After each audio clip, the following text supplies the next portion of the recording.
আমার আপু এই বিশ্ববিদ্যালয়ে পড়তো, বিশ্ববিদ্যালয়ে অনেক গল্প শুনতাম আপুর কাছ থেকে।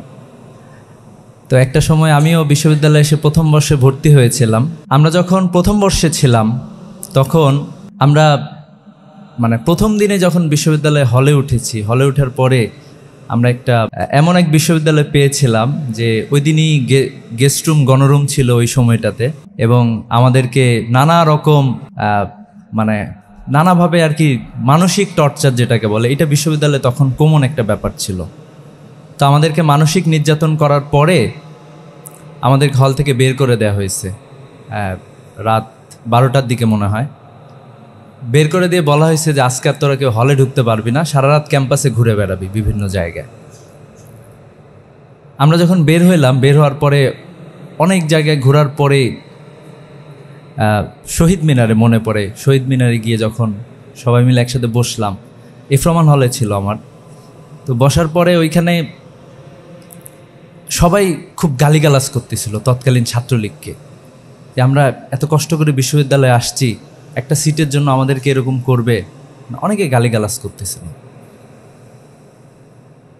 এরপরে কয়েক বছর পরে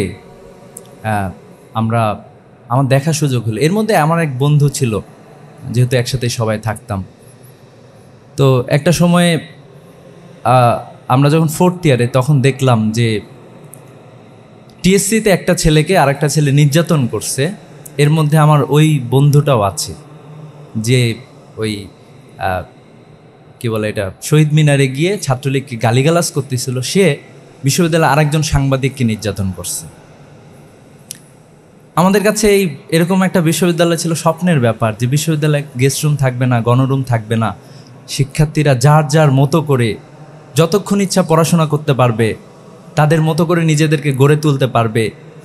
এখানে বিশ্ববিদ্যালয়ের শিক্ষকরা আসবে, ছাত্ররা আসবে, সাবেক ভাইরা আসবে, তারা তাদেরকে উপদেশ দিবে সুন্দর সুন্দর। এগুলো ছিল আমাদের কাছে স্বপ্নের মতো। আমার মনে পড়ে যে আসলে আমাদের সবার ঐক্যবদ্ধ যে শক্তি, এটা আসলে অনেক পাওয়ারফুল। আমাদের ওই সময় নির্যাতন ছিল একটা কমন ব্যাপার, প্রতিটা হলেই নির্যাতন চলতো। আমরা যখন 4th ইয়ারে, তখন শুধুমাত্র আমার ক্লাসে, আমি যে বর্ষে ছিলাম, আমার ক্লাসে প্রায় 12 জন হল থেকে বিভিন্ন সময় নির্যাতিত হয়ে হল থেকে তাদেরকে বের হইতে হয়েছে। শুধুমাত্র আমার ক্লাসে 12 জন, বিভিন্ন কারণে তাদেরকে নির্যাতন করা হয়েছে, হল থেকে বের করা হয়েছে। আমাদের এক বন্ধু ছিল, তো হঠাৎ করে সে কোনো একটা হলে, SM হল মনে পড়ে যতটুকু, তাকে সারা রাত নির্যাতন করা হলো। নির্যাতন করার পরে পুলিশ তাকে নিয়ে গেছে আর কি হাসপাতালে। তখন তার হাত পা ভেঙে দেওয়া হয়েছে। তো এই মুহূর্তে সে হঠাৎ করে কোন একজন পুলিশের নাম্বার নিয়ে আমার এক বান্ধবীর হাজব্যান্ড, সে আবার সাংবাদিক ছিল, তাকে ফোন করছে। পরে আমাদের ক্লাসের যারা ছিল, তখন ক্লাসে আমরা ওই সময় যারা ছিল সবাই তখন চলে গিয়েছে হাসপাতালে, পুরো ক্লাসেই চলে গিয়েছে। আমার ওই বন্ধুটা একটু সবার সাথে খুব ভালোভাবে মিশতো, যার ফলে সবাই চলে গিয়েছে। চলে যাওয়ার পরে পুলিশ তাকে ছেড়ে দিতে বাধ্য হয়েছে, তাকে জেলে যাইতে হয় না। আমাদের নির্যাতন তো সবসময় ছিল ক্যাম্পাসগুলোতে বিভিন্ন কারণে, কিন্তু আমরা কখনোই ইউনাইটেড হয়ে শক্তিশালীভাবে আমরা প্রতিরোধ গড়ে তুলতে পারি না। এর জন্য আমাদেরকে জীবন দিতে হয়েছে, শহীদ আবরার ফাহাদকে জীবন দিতে হয়েছে। এরপরে আমাদের নির্যাতনগুলো আস্তে আস্তে বন্ধ হওয়া শুরু হয়েছে। অ্যাজ এ সংগঠন ইসলামী ছাত্র শিবিরের চাওয়াটা হলো যে আমরা সবসময় প্রত্যাশা করতাম, বিশ্ববিদ্যালয়ে যখন ছিলাম, ফার্স্ট ইয়ারের ছেলেদের অথবা ফার্স্ট ইয়ারে যারা আমাদের আসতো, তাদের একটা কঠিন পরিস্থিতির মধ্যে তাদেরকে যেতে হতো। এই সময়টাতে আমরা যার সাথে কথা বলতাম একটু শোনার চেষ্টা করতাম, নানাভাবে তাকে উপদেশ দেওয়ার চেষ্টা করতাম, ভালো কিছু করা যায় কিনা, তার জন্য ভালো কিছু আমরা নিয়ে আসতে পারি কিনা। কিন্তু তোমরা জানো যে আমাদেরকে এই সুযোগগুলো দেওয়া হয় না অনেক সময়। আমি জানি না আজকের প্রোগ্রামে তোমরা কোনো কিছু পেয়েছো কি না, হয়তো বা অনেকে পেয়েছো, অনেকের মনে হতে পারে যে আসলে এটা থেকে তেমন কিছুই পাই নাই। কিন্তু আমাদের কাছে মনে হয়েছে যে আসলে তোমাদের কিছু দেয়া যায় কিনা, এই জায়গাটা থেকে মূলত এ ধরনের আয়োজনগুলো। মানুষের জীবনের অভিজ্ঞতা আসলে খুবই গুরুত্বপূর্ণ। আমি যখন বিশ্ববিদ্যালয়ে প্রথম বর্ষে এসেছিলাম, আমাদের তখন সেকেন্ড টাইম একটা ব্যাপার ছিল যে সেকেন্ড টাইমেও বিশ্ববিদ্যালয়ে চান্স পাওয়া যাইত। তো আমাদের সাথে আমাদের আরেক বন্ধু ছিল যে সেকেন্ড টাইম ছিল। আমি দেখতাম যে আমরা যখন ফার্স্ট ইয়ারে যে চিন্তা করতাম, সে ক্যাম্পাসে সেকেন্ড ইয়ার হওয়ার কারণে সে ওই চিন্তা সে আগেভাগে ধরতো। ও 1 বছর আগে যা বলতো 1 বছর পরে আমাদের অনুভূতিটা ঠিক সেরকমই হইতো। এই জন্য আসলে মানুষের অভিজ্ঞতাটা খুবই গুরুত্বপূর্ণ। আজকে যারা এখানে এসেছেন তারা তাদের জীবন থেকে কথা বলার চেষ্টা করেছেন, অথবা আমরা যারা এখানে এসে দাঁড়িয়েছি, আমরা তোমাদের বড় ভাই হিসাবে আসলে আমাদের কথাগুলো বলার সুযোগটা পেয়েছি। তো এই জায়গা থেকে আমি তোমাদেরকে বলবো যে আমাদের স্বল্প পরিসরে আয়োজন হইতো, আমরা এই কাজগুলো সবসময় করতাম যে শিক্ষার্থী যাদেরকে পাই, যাদের সাথে আমাদের এক্সেস আছে, যাদের সাথে আমাদের বসার সুযোগ আছে, যখন আমাদের এই সুযোগটা আসছে যে তোমাদের সবাইকে নিয়ে একসাথে বসার, এই সুযোগটা আমরা কাজে লাগানোর চেষ্টা করছি। আমরা এটা বিশ্বাস করি যে একটা যদি সমৃদ্ধ বাংলাদেশ চায়, বাংলাদেশের সবচেয়ে বড় সম্ভাবনা হচ্ছে বাংলাদেশের তরুণরা। বাংলাদেশের যে তরুণ সমাজ আছে, বাংলাদেশের তরুণ তরুণীরা, এরাই হচ্ছে বাংলাদেশের সবচেয়ে বড় সম্ভাবনার জায়গা। কেন যেন আমরা দেখি যে আমাদের তরুণদেরকে খুব সুন্দরভাবে গড়ে ওঠার যে একটা পরিবেশ করে দেয়া দরকার, এটার আসলে সবসময় ঘাটতি আমরা দেখতে পেয়েছি। ওই যে শুরুতে বলতেছিলাম যে আমরা সুন্দর একটা ক্যাম্পাসের স্বপ্ন দেখতাম, যে ক্যাম্পাসে গেস্ট রুম গণরুম থাকবে না, যে ক্যাম্পাসে কেউ নির্যাতনের শিকার হবে না। এটা ছিল আমাদের জন্য একটা স্বপ্নের মতো। আমরা আসলে দেখলাম যে এই স্বপ্নটা বাস্তবায়ন হয়ে গিয়েছে। আমরা এরকম একটা ক্যাম্পাসে আমরা দেখতে পাচ্ছি, এখানে গেস্ট রুম নাই, নির্যাতন নাই, অন্যান্য বিষয়গুলো নাই। আমরা যখন বিশ্ববিদ্যালয়ে প্রথম বর্ষে আসছিলাম, তখন আমাদের সিনিয়র ভাইরা বলতো, যদি তুমি 1 ঘন্টা পড়াশোনা করতে পারো, প্রতিদিন যদি 1 ঘন্টা পড়াশোনা করতে পারো, তাহলেই তুমি অনেক ভালো কিছু করবা। আমার মনে হইতো আর কি, ওই সময় আমরা বলছিলাম যে মাত্র 1 ঘন্টা, আমি তো 12-13 ঘন্টা করে অ্যাডমিশনের সময় পড়াশোনা করে বিশ্ববিদ্যালয়ে আসছি, আমি কেন পারবো না এটা। বিশ্ববিদ্যালয়ে দেখছিলাম যে আসলে সেই পরিবেশটা নাই। গেস্ট রুম, গণরুম, এই সব করতে করতে, মানে প্রোগ্রাম, মিটিং, মিছিল করতে করতে সব কিছু শেষ হয়ে যায়, অনেকে আর পারতো না। তো যাই হোক, এই জায়গাটা থেকে আমরা বের হয়ে এসেছি। তো তোমরা আসলে একটা ক্যাম্পাসে আসছো, আমি তোমাদেরকে এজন্য বলবো যে ঢাকা বিশ্ববিদ্যালয় খুবই গুরুত্বপূর্ণ একটা জায়গা। তোমরা যে ক্যাম্পাসে আসছো, তোমরা একরকম ক্যাম্পাসে এসেছো। তোমরা যখন এই ক্যাম্পাসকে রেখে যাবা, আমি প্রত্যাশা করি যে তোমরা 4 বছর, 5 বছর অথবা 6 বছর পরে ক্যাম্পাস থেকে বিদায় নেবা, তোমরা একটা নতুন ক্যাম্পাস রেখে যাবা, যে ক্যাম্পাসে শিক্ষার্থীদের তার ক্যাপাসিটি যতটুকু আছে ম্যাক্সিমাম ইউটিলাইজেশন যাতে তারা করতে পারে, এই সুযোগটা যাতে তারা পায়।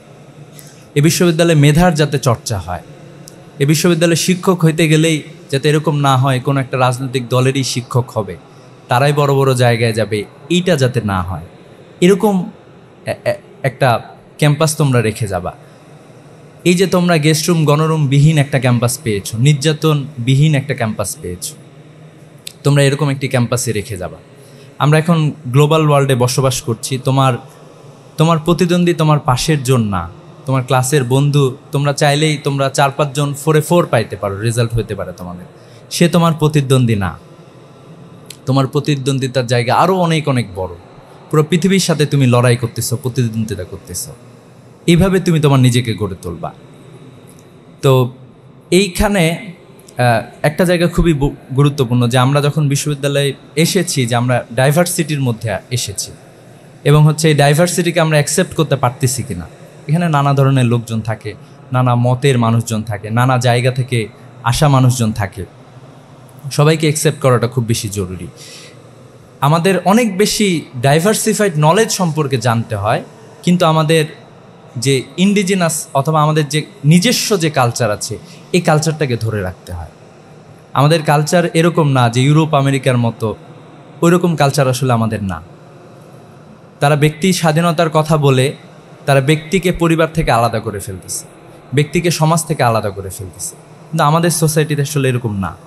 আমাদের নর্মস এবং ভ্যালুস আছে, যে নর্মস এবং ভ্যালুস আমাদেরকে সামনের দিকে এগিয়ে নিয়ে যায়, যেটা আমাদের বন্ডিংটাকে আরও বেশি স্ট্রং করে। আজকে তোমরা দেখবা যে ইউরোপ আমেরিকার লোকজন আফসোস করতেছে নানা জায়গায়, তারা পুরো পৃথিবীব্যাপী লড়াই সংগ্রাম লাগায় রাখছে, আজকে আমরা এখানে অনেক এক্সাম্পল শুনলাম, বড় বড় বিশ্ববিদ্যালয়ের গল্প শুনলাম। তো এই বিশ্ববিদ্যালয়গুলোই কী করছে?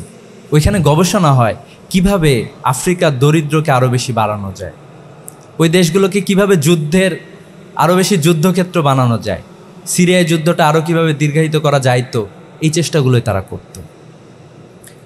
ওইখানে আয়ারে পড়াশোনা হয় যে কিভাবে আরও অস্ত্র বেশি বানানো যায় এবং আরও অস্ত্র বেশি বিক্রি করা যায়, পৃথিবীকে কিভাবে গণ্ডগোল লাগায় রাখা যায়। কিন্তু আমরা বলবো যে আমরা একটা নতুন বিশ্ব আমরা বিনির্মাণ করবো ইনশাল্লাহ। এই বিশ্ব বিনির্মাণের জন্য বাংলাদেশের এই তরুণদের গুরুত্ব খুবই অপরিসীম। তো এই জন্য আশা করছি যে তোমরা সেভাবে নিজেদেরকে প্রস্তুত করবা, তোমরা গড়ে উঠবা আগামীর বাংলাদেশ, আগামীর পৃথিবী। আমরা তোমাদেরকে নিয়ে নেতৃত্ব দেব ইনশাল্লাহ। চেতনার জায়গাটা আমাদের জন্য খুবই গুরুত্বপূর্ণ। তোমরা দেখলা যে জুলাই আন্দোলন হয়ে গেল, একটা ছোট্ট বালকের যে চেতনা, শহীদ আনাসের যে চেতনা, আমি খুবই অবাক হই। এই চেতনা যদি আমাদের নেতৃবৃন্দের থাকতো তাহলে বাংলাদেশটা অন্যরকম বাংলাদেশ হয়ে যেত।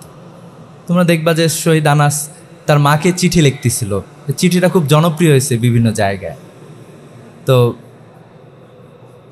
এই জায়গায় তো তোমরা দেখবা যে শহীদ আনাস তার মাকে লিখতেছিল যে মা আমি চলে যাচ্ছি, ঠিক আছে, আমি আর ঘরে বসে থাকতে পারলাম না, আমার ভাই আমার বোনরা সবাই মানে জীবন দিয়ে দিচ্ছে, রাস্তায় নামতেছে, আমাদের অধিকারের জন্য তারা লড়াই করতেছে, আমি ঘরে বসে থাকতে পারতেছি না। তো এই চেতনা যদি আমরা সবাই লালন করতে পারি, আমরা যদি সামনের দিকে আগায় যেতে পারি, আমি প্রত্যাশা করি যে আমরা এক নতুন বাংলাদেশ পাবো ইনশাল্লাহ। সে নতুন বাংলাদেশ তোমাদের সবাইকে নিয়ে আমরা সবাই মিলে নতুন বাংলাদেশ করব, সে প্রত্যাশা রেখে শেষ করছি। আসসালামু আলাইকুম রহমতুল্লাহ। ধন্যবাদ জানাচ্ছি সিফকাতুল্লাহ ভাইকে। প্রিয় উপস্থিতি, আপনাদের জন্য নির্দেশনা আছে, আপনারা এখনই উঠবেন না, উঠলে আসলে যেতে পারবেন না, কারণ গেট অফ করা আছে।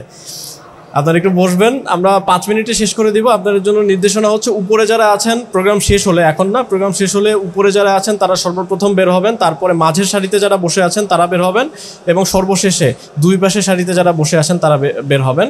এ পর্যায়ে সমাপনী বক্তব্য নিয়ে আসার জন্য অনুরোধ করছি বাংলাদেশ ইসলামী ছাত্র শিবির ঢাকা বিশ্ববিদ্যালয় শাখার সম্মানিত সাংগঠনিক সম্পাদক কাজী আশিক ভাইকে।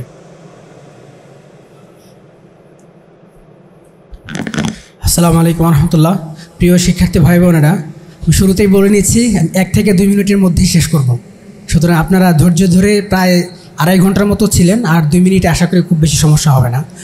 আমাদের এই আজকের আয়োজনটির প্রধান উদ্দেশ্য হচ্ছে, ঢাকা বিশ্ববিদ্যালয়ের শিক্ষার্থীরা অনেক ক্ষেত্রে শুধুমাত্র প্রপার গাইডলাইনের অভাবে অনেককে দেখেছি তারা লাইনচ্যুত হয়ে গেছে, তাদের এই পুরো 5টা বছর প্রপারলি ইউটিলাইজ করতে পারে নাই।